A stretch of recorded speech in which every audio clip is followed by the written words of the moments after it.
Hello children, in this session we are going to discuss about language of chemistry.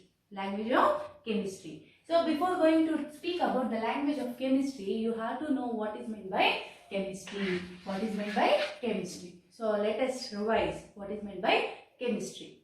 So you know that chemistry is a branch of science which deals with the study of matter. Chemistry is a branch of science which deals with the study of matter. Matter. What is matter? Matter is anything that occupies some space, have some volume and can be perceived by our senses. So, if you consider air occupies some space. So, by blowing a balloon, you know that air occupies some space in a balloon. Okay. So, air has some volume. So, the weight of empty balloon will be different from the weight of inflated balloon. So, by this you can say that there is some weight for volume, mass for air, and if you switch on the fan, then you can feel the air. That means you can be perceived, air can be perceived by our senses. Okay, we can feel the air. So, air is a matter. So, anything that has some mass, occupies some volume and can be perceived by our senses is nothing but matter. And the smallest particles of matter are nothing but atoms or molecules. So atoms are the smallest particles which may or may not have independent existence, whereas molecules are the smallest particles which have independent existence. For example, if you consider hydrogen, so air consists of so many gases. So hydrogen, oxygen, carbon dioxide and so on. So if you consider air, hydrogen, gas, hydrogen, nitrogen, oxygen, anything. So if you have to write the formula for hydrogen or oxygen, so how do you write? So if it is for hydrogen, you will write it as H2. If it is for oxygen, you will write it for O2. If it is for nitrogen, you will write it as N2. N2. So here H2 is a molecule, O2 is a molecule and N2 is a molecule. Whereas coming to the atom, so this H2 molecule consists of 2 atoms of hydrogen. O2 consists of 2 atoms of oxygen. N2 consists of 2 atoms of nitrogen. Okay, so here hydrogen, oxygen and nitrogen atoms cannot exist independently. That is why here we are considering as molecules as the smallest particles which have independent existence, whereas atoms are the smallest particles which may have or may not have independent existence. Well, in your biology, you have studied that cells are the smallest particles. Now, I am saying atoms or molecules are the smallest particles. So, one may have independent existence or may not have independent existence, whereas molecules are the smallest particles which have independent existence. So, I am not contradicting your biology. So, cells are the smallest living particles. Cells are the smallest living particles which in turn they are made up of atoms. Okay, so atoms are the smallest particles which have or which may have or may not have independent existence, whereas molecules are the smallest particles which have which exist independently, which has independent existence. Okay, so now let us discuss about the classification of matter. You have studied already about the classification of matter. So matter is classified into 3 states: solid state, liquid state and gaseous state. Yes? But you also know that matter, depending upon its composition, similarities, dissimilarities, uses, existence, properties, etc., it is chemically classified. It is chemically classified into elements, compounds and mixtures. Matter is chemically classified into elements, compounds and mixtures. Okay, so here we will consider molecules are the basic units. They are the smaller units and they are the basic units of any state of matter, whether it is solid state or liquid state or gaseous state. Since molecules have independent existence, we will consider the basic units of any matter, any state of matter is molecule. The basic unit of any state of matter is molecule. Now coming to our elements, compounds and mixtures. So these elements and compounds are pure substances, whereas mixtures are impure substances. Elements, compounds and are pure substances, whereas mixtures are impure substances. Okay, so now coming to the pure and impure substances. Pure substances are the substances which have definite composition, For example, if you consider gold. So wherever you touch the gold, you will say that the composition of gold is similar. So if you consider water, so water in a bottle has the same molecular formula, that is H2O, and a drop of water also have the same molecular formula, that is H2O. That means each and every drop of water will be consisting of a molecule of H2O. Molecules, they consist of molecules of H2O. Okay, H2O molecules, which are made up of 2 parts of hydrogen and 1 part of oxygen. That is, hydrogen and oxygen are bonded together in 2:1 ratio. In every molecule. So wherever you see the substance, that is pure substance, the chemical composition is definite. It has a definite chemical composition. Clear? And these pure substances are homogeneous. Homogeneous means they have the uniform composition throughout the bulk. Okay, so even if you take a tank of water, the formula is H2O. Even if you take a bottle of water, it is H2O. Even drop of water, it is H2O. Okay, so here pure substances are homogeneous substances which has definite chemical composition. So these pure substances are nothing but elements and compounds. We will discuss what are elements and compounds after discussing about impure substances. So impure substances are the substances which are formed by mixing the pure substances. That means 2 elements can form a mixture. Okay. Or 1 element and 1 compound can form a mixture. Or 2 compounds can form a mixture. But remember, in mixture, they are combining only physically. For example, if you assume sand and stone. Okay. So you can see that sand and stones are separate. But they are mixed with each other. If you want to separate the sand from what? Sand from stone, you can easily separate. Similarly, the muddy water. Take a beaker, add some mud into it, add some water to that. So if you can see, they are separate. So oil in water, you can see the separate layers of oil and water. If you want, you can separate those two separately. Those 2 pure substances, we can separate them by some physical methods. Okay, which you have studied in your 8th class. Now coming to the mixtures. Mixtures are nothing but the combination or the combined form of 2 or more pure substances. Okay, so 2 or more pure substances are mixed together physically. Okay, which can be separated by physical methods. Then that substances are called as mixtures. Those substances are called as impure substances. These impure substances may be homogeneous or heterogeneous. For example, if you consider salt water. So you prepare salt water in 1 beaker. You take a spoon of salt water. If you drink it, you will feel the same. And if you take another glass and if you transfer this salt water into that glass and if you drink, you will feel the same salty taste in that salt water. That means there is a homogeneous composition.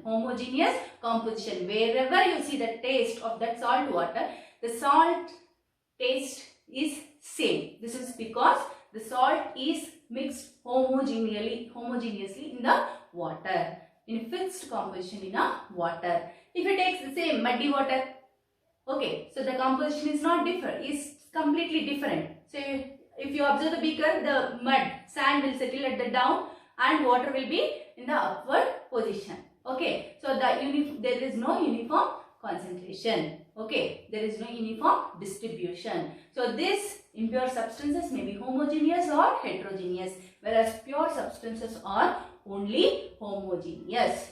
Okay, now coming to the elements, compounds, mixtures. So what are elements? Elements are the pure substances. So how do you define element? So before defining, you understand the concept of element. So you know, you like to play caroms. So you will have black coins, white coins and a red coin. So if you win the black coins, if you all place the black coins at one place, so these are black, and white coins at one place, okay, so we can call then this as an element, this as an element. Instead of mixing two black and two white, if you mix one black and one white, you know atoms are spherical. That is why I am comparing the coins of a carom. Okay, so one black and one white, then we will call this as a compound. Okay, so a substance which is made up of same kind of atoms is known as element. So element is a pure substance which is made up of same kind of atoms which cannot be splitted, decomposed into simpler substance. For example, if you take a paper, if you take a chalk piece, whatever, okay, so if you break or if you tear the paper, you will get a small piece of paper. So however you break it, you will get the last piece has paper only. So here also, if you take the same kind of atoms together, which cannot be splitted into simpler substance. So how much you break it, you will get still black coins. So you have 10 black coins. So you are separating each one of that separately. So all 10 black coins or 10 atoms if you consider. So if you are removing, if you are removing that link, so up to the last one coin of the matter of the black coins, you can say that last coin is also an atom, the same atom. You will call it as a black coin only. You will not call it as white coin. Okay. So here what is an element means? Element cannot be decomposed into simpler substances. Okay. So if you have here black and white, if you want to decompose it, you can decompose into black and white. But here there is no possibility. If you want, you will decompose into another black coin only. That means here we are not able to convert the element into another substance if it is decomposed. So element cannot be converted into any simpler substance when it is decomposed. Okay, so elements are the pure compounds. Elements are the pure compounds which cannot be decomposed into simpler substance and is made up of same kind of atoms. Now coming to the compounds. Okay, so if you mix one black and one white, you can split into one black and one white.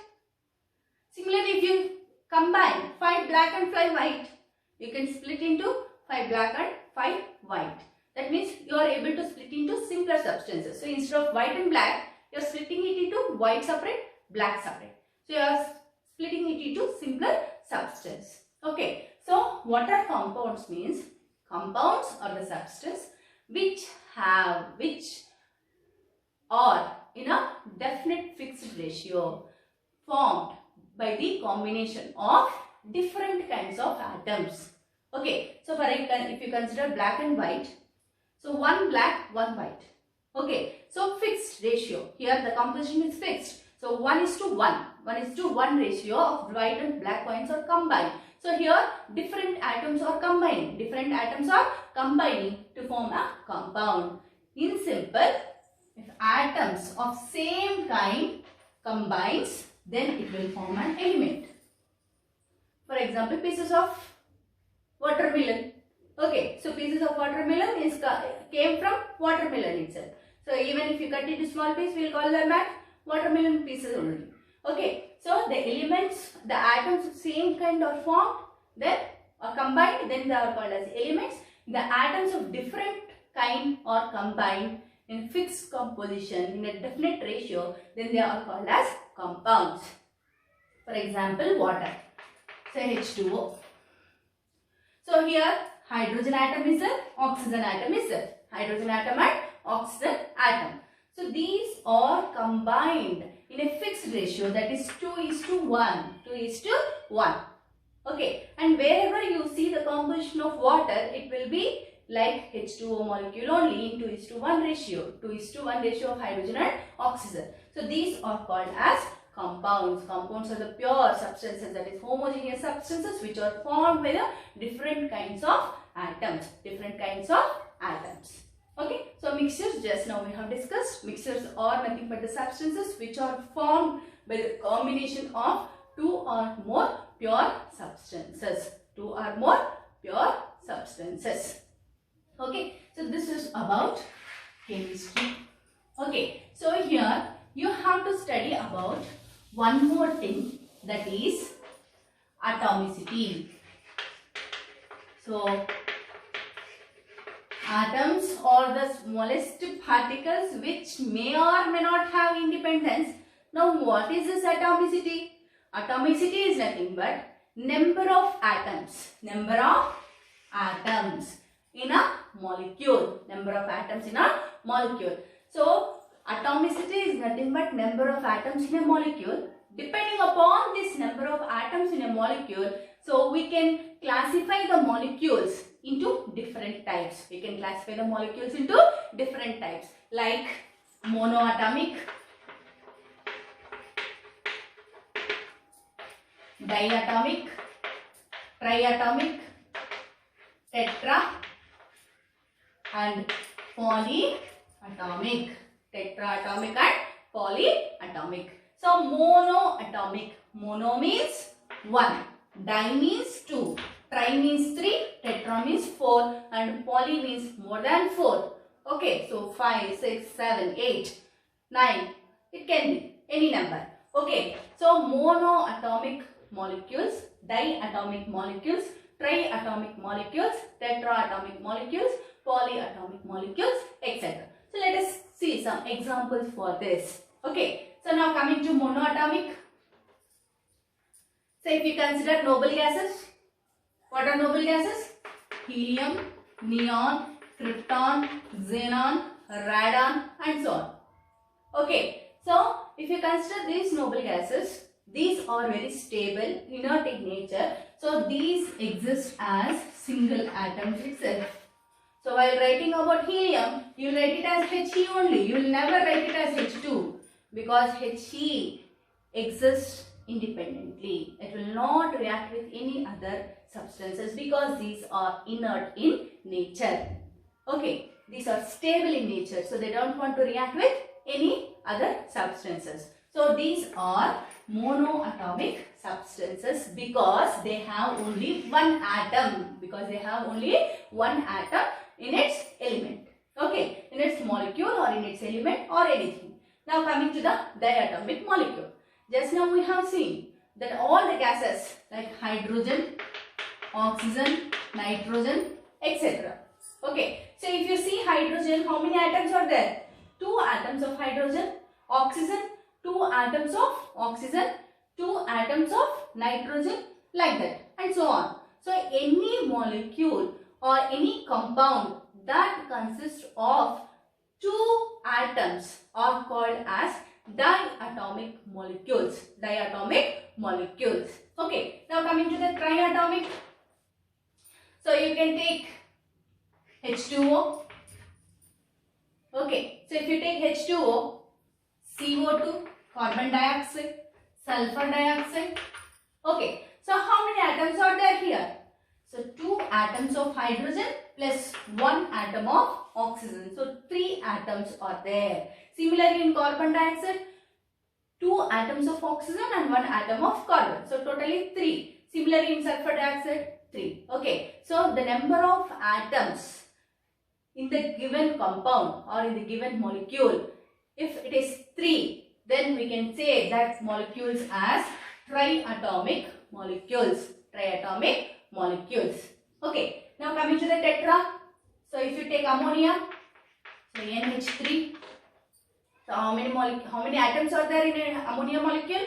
So if you consider 3 hydrogens and 1 nitrogen, so 3 plus 1, 4 atoms are there. 4 atoms are there. Similarly, octatomic, if there are 8 atoms, they are called as octatomic. So S8, sulfur 8. Okay, so it consists of 8 atoms of sulfur. So it is octaatomic. Similarly, coming to the polyatomic, you can consider any compound like NH4OH, CH3COOH.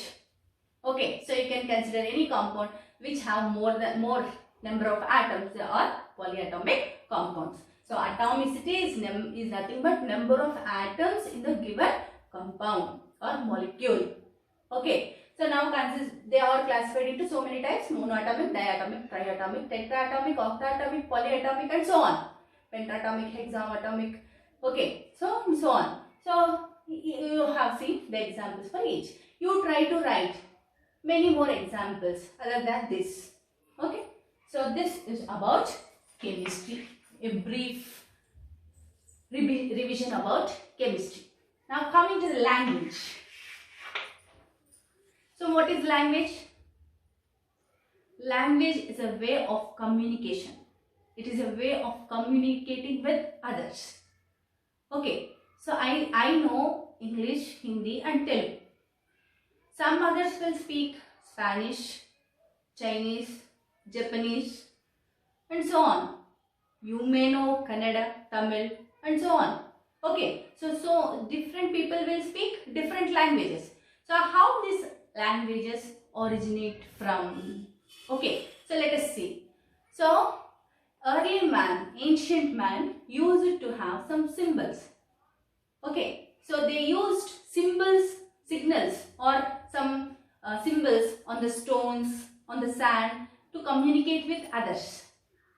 Okay, so later on they have introduced alphabets. They have introduced alphabets in different languages.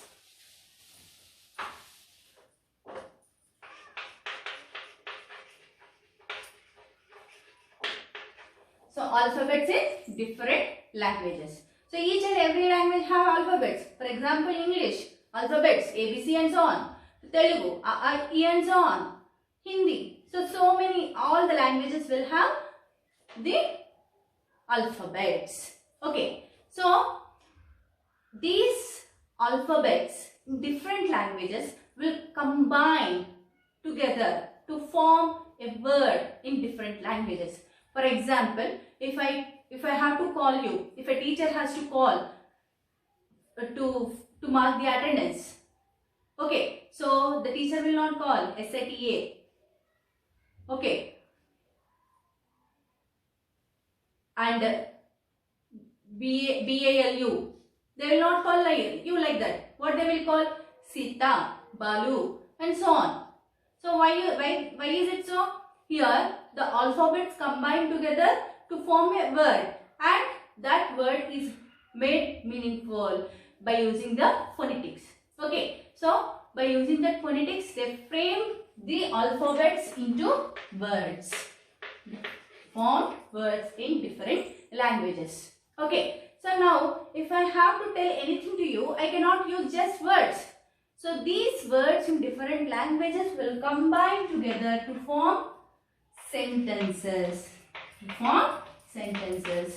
Okay, so every language. So if I want a chalk piece, please give me a chalk piece. This is a sentence. If I want to have a duster, so please can I have the duster? So this is a group of words which forms a sentence, which gives a meaningful sentence. This is a way of communicating. So language is made up of alphabets which in turn combine to form words, and words are combined to form sentences, and these sentences are nothing but our languages. Okay, way of communicating with others.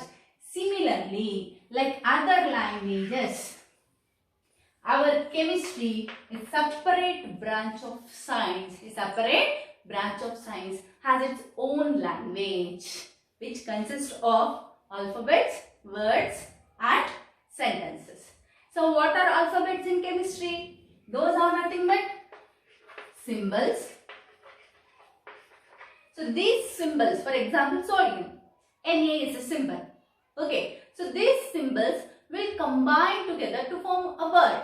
So what is a word in chemistry? For example, sodium combines with chlorine. So what is the symbol for sodium? Na.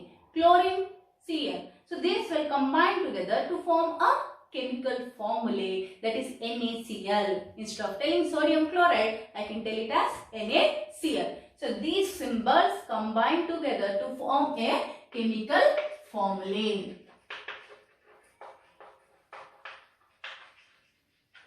Okay, so chemical formula. So words are nothing but chemical formula. But it is not enough for us to learn just words itself. We have to know about sentences also. So whenever if I want to say that when NaCl dissolves in water, or when NaCl combines with HCl, NaCl combines with water, so it will form HCl and NaOH. Okay, so whenever NaCl combines with water, NaCl plus H2O, it will give us NaOH plus HCl. NaOH plus HCl. So it's NaOH plus HCl. So when these are formed, when NaCl combines with water. So if I have to tell about this, what I should tell? So when sodium chloride combines with water, it gives rise to sodium hydroxide and hydrogen chloride. So instead of telling like that, if you combine the chemical formula to give a sentence which is nothing but a chemical reaction, you can represent it in single line, that is NaCl plus H2O gives rise to NaOH plus HCl. So these sentences are nothing but chemical reactions. Okay, so in language of chemistry, the basic alphabets are symbols, words are chemical formulae, and sentences are nothing but chemical reactions. So in the next class, let us see the introduction of symbols and the valences. Okay, thank you.